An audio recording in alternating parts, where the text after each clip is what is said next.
এই লাউ গাছটা আমি আজকে একটা বড় পটে বসাবো। এটা সিম গাছগুলো দিয়েছিলাম, সেই পটে একটা বীজ দিয়েছিলাম, সেখান থেকে হয়েছে। তো এখন আমি সেটা সরিয়ে একটা বালতিতে বসাবো। তো চলুন আপনাদের সাথে শেয়ার করি। এই যে এটা আমার সেই বালতি। এই বালতির মধ্যে আমি যে বাগান থেকে ঘাস পরিষ্কার করেছি তা সব এর মধ্যে দিয়ে রেখেছি, যে কোনো ঘাস কিছু ফেলিনি, এগুলো সব ঘাস। এখন এর মধ্যে হালকা মাটি দিব, দিয়ে আমার লাউ গাছটা বসাবো, তাহলে ঘাসগুলো পচে গাছের খাবার হয়ে যাবে। আমি আমার অন্যান্য লাউ গাছগুলো এভাবেই বসিয়েছি, সে দেখাই কত বড় বড় পাতা হয়েছে।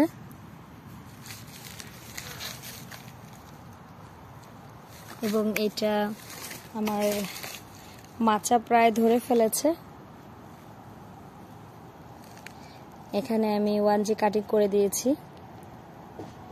কালকে 10 পাতা হওয়ার পরে। এখানে জাস্ট মাথাটা একটু ভেঙে দিয়েছি, এটা 1G কাটিং হয়ে গেছে।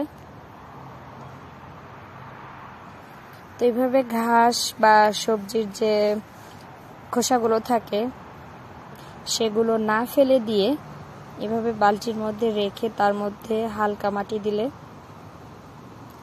এবং গাছ বসালে সে গাছগুলো খুবই হেলদি হয়। যে লাউ গাছের পাশে একটা শসা গাছ হয়েছে, এই পাশে আমার আরেকটা বালতিতে লাউ গাছ হয়েছে। কত সুন্দর দেখো, আমি একইভাবে করেছি।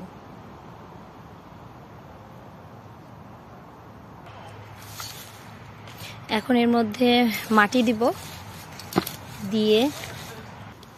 মাটি দিয়ে বসাবো। এর নিচে ঘাসের নিচে একটু সবজির খোসা আছে, সবজির খোসা ফেলে দেইনি, তারপরে যে ঘাসগুলো উঠিয়ে দিয়েছি। এখন এর মধ্যে মাটি দিয়ে গাছটা বসিয়ে দিব। অন্যান্য গাছগুলো আমি বীজ থেকে তৈরি করে একইভাবে বসিয়েছি। এখন এর মধ্যে আরও দিব ডিমের খোসা,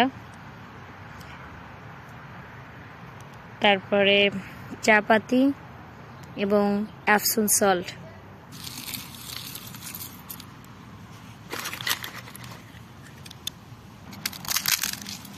এগুলো আরো ছোট করে গুঁড়া করে নিয়ে দিলে ভালো হতো, তো আমি এত ছোট করে গুঁড়া করতে পারছি না, এই জন্য এইভাবে এরকমই দিয়ে দিচ্ছি। চা পাতি, ডিমের খোসা, আর এখন যে এপসম সল্ট দিয়ে দিব, যেটা হচ্ছে এপসম সল্ট।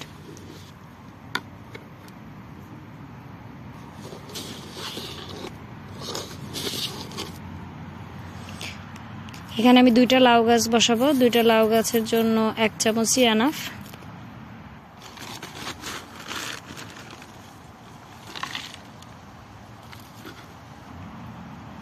গাছ লাগানোর জন্য আমি এইভাবে মাটি তৈরি করি। এত বেশি যে সব কেনা মাটি দেওয়ার দরকার আছে আমি সেটা মনে করি না। আমি তো দেখালাম আমার গাছগুলো এভাবে বসিয়ে কত সুন্দর হয়েছে। তো এখন যে বাকি 2টা লাউ গাছ আছে সেটা আমি এখানে বসাবো। তো আমরা এখন এই যে লাউ গাছটা তুলে নিয়ে এসেছি, নিয়ে এসে এখন এর মধ্যে বসাচ্ছি।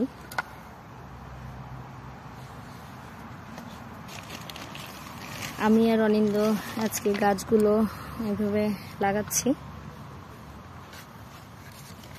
এটা থেকে আমি ফলের আশা করছি না, হয়তো শুধু ডগা পাতায় খাওয়া যাবে, কারণ আজকে জুলাইয়ের 27 তারিখ। তো এত অল্প সময়ের মধ্যে গাছ থেকে লাউ ধরবে না হয়তোবা, তারপর আমি আশাবাদী হয়তো 1টা 2টা ধরতে পারে। তো আমরা এখন এইভাবে পুরো মাটি দিয়ে গাছটা বসিয়ে এখন জল দিয়ে দিব। আর একটু মাটি দাও অনিন্দ।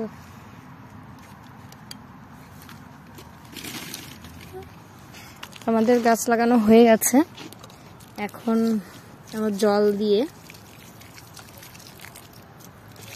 রেখে দিব। ভিতরের ঘাসগুলো পচে পচে গাছের খাবার তৈরি হয়ে যাবে এবং গাছ অনেক হেলদি হয়ে যাবে। আপনাদের দেখিয়েছি যে আমি সব গাছগুলো এভাবে বসিয়েছি, সবজির খোসা, ঘাস এভাবে দিয়ে। তো পরবর্তীতে আমার এই গাছগুলো কেমন হয় আপনাদের দেখাবো। তো ভালো থাকবেন সবাই, ধন্যবাদ সবাইকে।